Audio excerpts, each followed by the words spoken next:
নমস্কার বন্ধুরা, আশা করি তোমরা সকলে খুব ভালো আছো আর আমিও ভালো আছি। আমার চ্যানেলে তোমাদের আরও একবার স্বাগত। আমি চলে এসেছি আরও একটি নতুন ভ্লগ নিয়ে। আমি সেদিন বাড়ি গিয়েছিলাম, তোমাদের আগেই বলেছি যে আমি ভোট দিতে বাড়িতে গিয়েছিলাম। তো ভোটের পরের দিন অর্থাৎ 20 তারিখে দুপুরবেলা আমি গোপালকে ভোগ দিয়েছিলাম।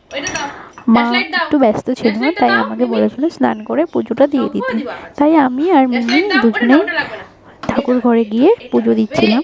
আর মিমি অনবরত আমাকে বিরক্ত করছে, যদিও ওর বিরক্তিটা আমার খুবই ভালো লাগে। ওকে নিয়ে আমি ওই জন্যই সবসময় যেখানেই যাই সেখানে নিয়ে যাই, কারণ ও যখন বিরক্ত করে তখন আমার একটু বিরক্তি মনে হয় না, ভীষণ ভালো লাগে।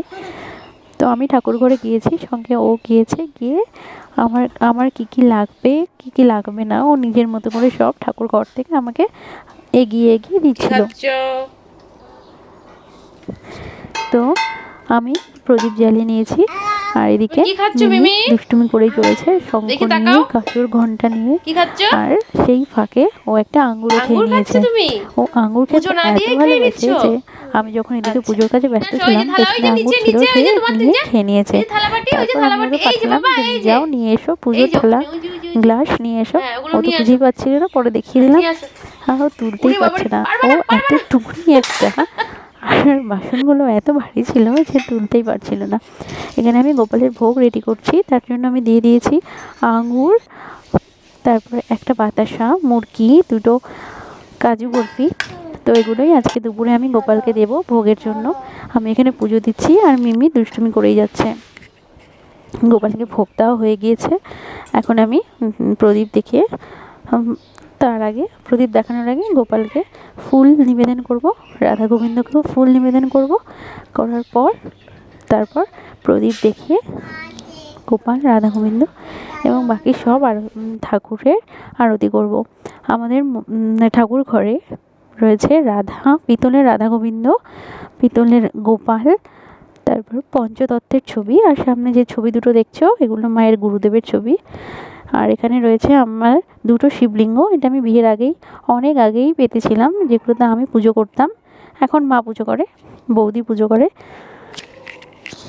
তো এই হলো আমাদের ঠাকুর ঘরের ঠাকুর।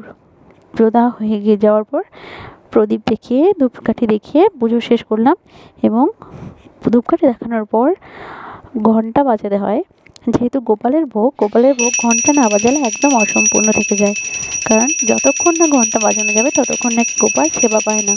গোপাল যখন মাখন চুরি করে খেত তখন তার বন্ধুরা তাকে পাহারা দিত, আর যখন তার খাওয়া হয়ে যেত তখন তার বন্ধুরা একটা করে ঘন্টা বাজিয়ে দিত যে কেউ আসছে কিনা বা সে ধরা পড়ে যাবে কিনা। সেই কারণে পুরো গল্পটা আমি জানি না, তবে এতটুকুই শুনেছি যে গোপালের ভোগ দেওয়ার পর অবশ্যই ঘন্টা বাজাতে হয়, ঘন্টা না বাজালে গোপালের ভোগ কখনোই সম্পূর্ণ হয় না। এখানে আমার পুজো দেওয়া হয়ে গিয়েছে, আমি প্রণাম করছি। আর এদিকে দেখবে তোমরা একটা দুষ্টুমি।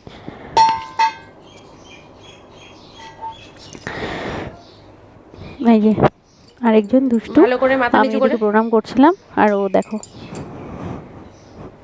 আমি প্রসাদ তুলিনি, গোপালকে ভোগ দেওয়া সবেমাত্র শেষ হয়েছে আর ও আর সবুর করতে পারলো না, একটুও ওর অপেক্ষা হলো না। তুমি প্রসাদ তোলার আগে খাবার নিয়ে নিয়েছি, আমি প্রসাদ তুলেছি, তুমি যে নিয়েছো। এই দেখো মাম্মা, ঠাকুরের প্রসাদ তুলতে হয় তারপরে খেতে হয়। রাধারানী, আমাদের রাধারানী। তুমি আগেই নিয়ে নিয়েছো। ওকে আমি জিজ্ঞাসা করছিলাম তুমি কি গোপাল নাকি? কেন খেয়ে নিলে?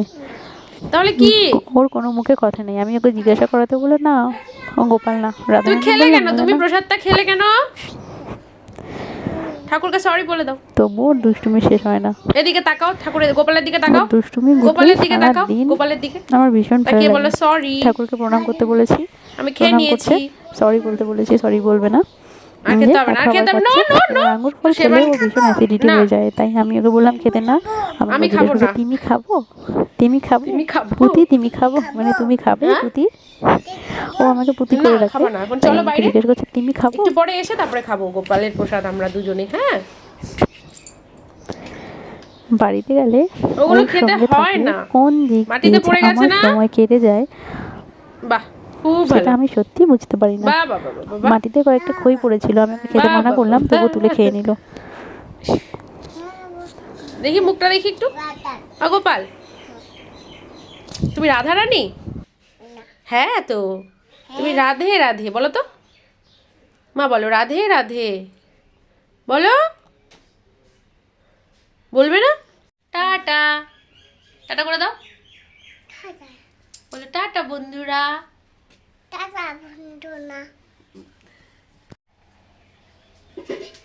আমার পুজো দেওয়া হয়ে গিয়েছে, এখন পর্দা ঢাকা দিয়ে আমি বাইরে বেরিয়ে যাব। আমি আর মিমি বাইরে চলে এসেছি, ওকে শিখিয়ে দিচ্ছি যে বলো টাটা বন্ধুরা। ও কিছুতেই বলবে না, বারবার জিজ্ঞেস করছি যে বলো বলো বলো, তবু বলতে পারছে না। ও তো অনেক ছোট, তাই ও বলতে পারে না। তবু ও 1.5 বছরে এত কথা শিখেছে যে বলার মতো না, পুরো পাকা বলো, পুরি। এদিকে তাকিয়ে বলো, তোমরা না না আমার সাথে বলো, তোমরা শুনতে থাকো ও কি বলছে। ভালো থেকো, সুস্থ সুস্থ আমার আর মিমির তরফ থেকে তোমাদের টাটা, বাই বাই। তোমরা সবাই ভালো থেকো, সুস্থ থেকো, আর আমাদের ব্লগ বেশি বেশি করে দেখতে থেকো এবং বন্ধুদের সাথে শেয়ার করো। টাটা।